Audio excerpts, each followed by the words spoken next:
Welcome. आज हमारा नया चैप्टर शुरू होता है रेस्पिरेशन। तो रेस्पिरेशन क्या होता है? जो भी प्रोसेस होगा रिलीज़ करना एनर्जी को फ्रॉम फूड। जो भी हम अपनी एनर्जी को रिलीज़ कर रहे हैं खाने से, उसी को हम क्या बोलते हैं? रेस्पिरेशन। हम सोचते हैं कि रेस्पिरेशन एक ब्रीथिंग है, नहीं, रेस्पिरेशन और ब्रीथिंग अलग अलग है। तो respiration the process of releasing करना एनर्जी का फ्रॉम फूड, खाने से, हम उसी को क्या बोलते हैं? रेस्पिरेशन। तो खाना हमारा किससे बनाता है? पहले ये देखो, हमने क्या देखा कि हमारा खाना बना ग्लूकोज के अंदर, क्या था? ऑक्सीजन थी। जब और कार्बन डाइऑक्साइड निकलेगी, वाटर निकलेगा और एनर्जी निकलेगी। लेकिन अगर मैं इसी रिएक्शन को रिवर्स कर दूं, हमने देखा था कि कार्बन डाइऑक्साइड के अंदर वाटर प्लस एनर्जी को मिला करके हमें क्या मिला था? ग्लूकोज प्लस ऑक्सीजन मिला था, जो कि किसकी रिएक्शन थी? फोटोसिंथेसिस की। तो रेस्पिरेशन अपने आप में एक इनवर्स प्रोसेस है फोटोसिंथेसिस का। क्वेश्चन पूछ सकते हैं कि रेस्पिरेशन किसका इन्वर्जन है? तो रेस्पिरेशन जो है किसका इन्वर्जन है? फोटोसिंथेसिस का इन्वर्जन है। अब बात आती है, जिसको ये थी रेस्पिरेशन की क्वेश्चन। अब C H four methane. Methane एक टाइप की बायोगैस जिसको हम यूज करते हैं एज अ फ्यूल, हाइड्रोकार्बन। ठीक है। इसके साथ जब हमने ऑक्सीजन मिलाई तो निकली तो यही ही सेम हमने, मतलब अगर मैं अकॉर्डिंग टू केमिस्ट्री देखूं तो ये दोनों रिएक्शन जो वो क्या है? सेम है। एनर्जी किस फॉर्मेट में होगी? हीट और लाइट की फॉर्मेट में होगी। एक चीज़ ध्यान रखना, जब हम किसी भी सब्सटेंस के अंदर ऑक्सीजन को मिलाते हैं तो ऑक्सीडेशन होता है, और उस सब्सटेंस के अंदर अगर हम हाइड्रोजन मिलाते हैं तो हमारे पास रिडक्शन होता है। ठीक है। तो रेस्पिरेशन है क्या? रेस्पिरेशन मतलब ये अकॉर्डिंग टू केमिस्ट्री देखे हम तो ये दोनों इक्वेशन तो सेम ही है। कोई मतलब हमारे पास जो भी प्रोडक्ट निकल रहा है वो तो सेम ही बन रहा है, ऑक्सीजन भी सेम ही है। तो रेस्पिरेशन कंबशन किस कौन सी रिएक्शन है? पूछ सकते हैं कि रेस्पिरेशन के अंदर क्या टेक प्लेस हो रहा है, ऑक्सीडेशन या रिडक्शन? जिसमें क्या हुआ? ऑक्सीडेशन का ऐड हुआ, तो एक ऐसी रिएक्शन हुई, एक ऑक्सीडेशन प्रोसेस हुआ या एक ऑक्सीडेशन रिएक्शन हुई। अब देखो, respiration is the reverse process of photosynthesis. मैंने बताया कि ये रिएक्शन पहले और ये प्रोडक्ट में मिलेगी तो वो फोटोसिंथेसिस थी, तो ये reverse process of photosynthesis. It is an exothermic reaction. Exothermic reaction कौन सी रिएक्शन होती है? जो हमें एनर्जी प्रोवाइड करती है, जो हमें एनर्जी को प्रोवाइड करेगी। यहाँ पे एनर्जी हमें प्रोवाइड मिली है तो हमें, हमारे पास क्या हो गई? रेस्पिरेशन हो गई।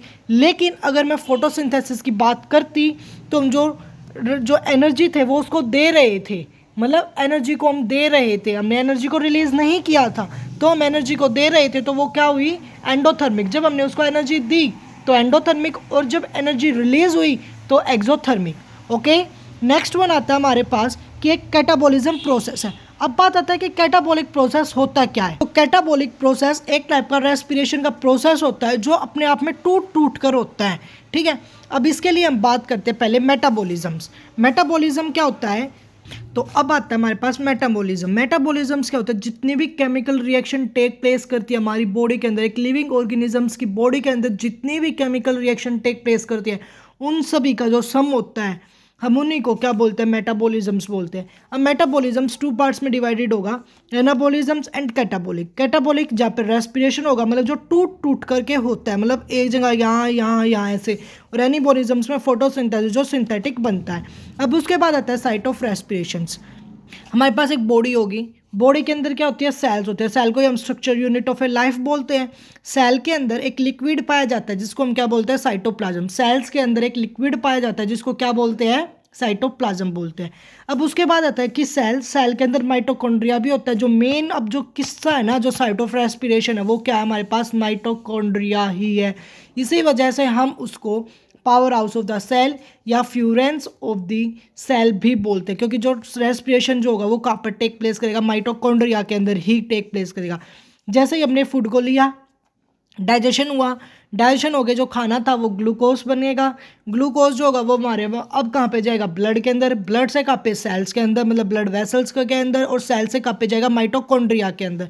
ठीक है। अब माइटोकॉन्ड्रिया के अंदर जाने के बाद जो अब खाना होगा, सिमिलरली ऑक्सीजन हम कहाँ से लेंगे? लंग से, देन ब्लड में जाएगा, ब्लड से सेल में, सेल से फर्दर माइटोकॉन्ड्रिया।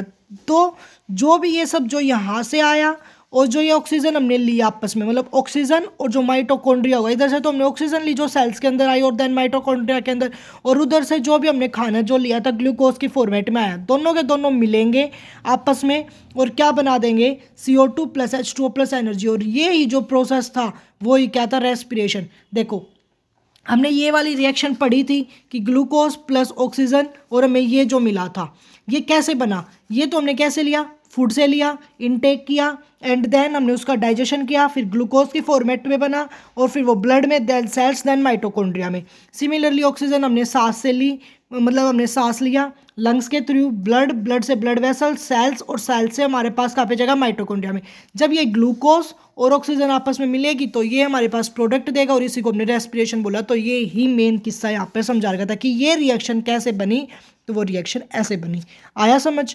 नेक्स्ट वन, वो जो एनर्जी रिलीज होती है रेस्पिरेशन के दौरान वो स्टोर्ड होती है in the form of ATP. ATP को बोलते हैं एडेनोसिन ट्राइफॉस्फेट, जो कि एक एनर्जी करेंसी है सेल्स की, जो कि एक टाइप का एनर्जी सिस्टम है, ठीक है। एनर्जी ब्रेन की तरह हम इसको यूज़ करते हैं। एटीपी को एनर्जी है हमारे पास, ठीक है। तो आज के लिए दोस्तों इतना ही, आगे बने रहिए। Thank you guys.